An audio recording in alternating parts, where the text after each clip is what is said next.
কৌশিকী অমাবস্যায় দর্শনার্থীদের ভিড় মুর্শিদাবাদের নবগ্রামের কিরিটেশ্বরী মন্দিরে। প্রায় ৩০০ বছরের পুরনো এই মন্দির, সতীর ৫১ পীঠের মধ্যে একটি হল এই মন্দির। প্রতি বছরের মতো এবছরও মন্দিরে ভিড় জমিয়েছেন দর্শনার্থীরা।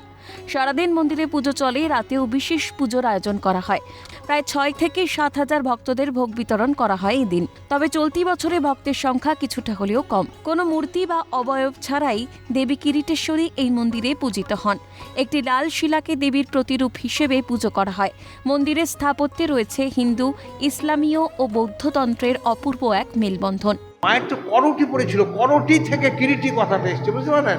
স্কালটা 3টে পার্ট, সূর্য চন্দ্র জ্ঞান, এই হচ্ছে ব্রহ্মশিলা। এই শিলাকে কেন্দ্র করে এই মন্দির প্রতিষ্ঠা করেছেন নাটোরের রানী ভবানী। এখানে আবার 4 চালা হিন্দু, পেটটা ইসলাম, অগ্রভাগটা প্যাগোডা, নেপাল তিব্বতের মতন অদ্ভুত একটা ইতিহাস রানী ভবানী দিয়ে গিয়েছিলেন। মুর্শিদাবাদের বহু প্রাচীন ঐতিহ্যবাহী কিরিটেশ্বরী মন্দির। কথিত রয়েছে এই কিরিটকণা গ্রামে সতীর কিরিট অর্থাৎ মুকুট পড়েছিল। নানান পৌরাণিক কাহিনী রয়েছে এই মন্দিরের। পূর্ববঙ্গের নাটোরের রানী ভবানী সংস্কার করে এই মন্দির প্রতিষ্ঠা করেন। কৌশিকী অমাবস্যায় বৃষ্টিকে উপেক্ষা করেও রাত যত গভীর হয়েছে ততই ভক্তের সমাগম ঘটেছে মন্দিরে।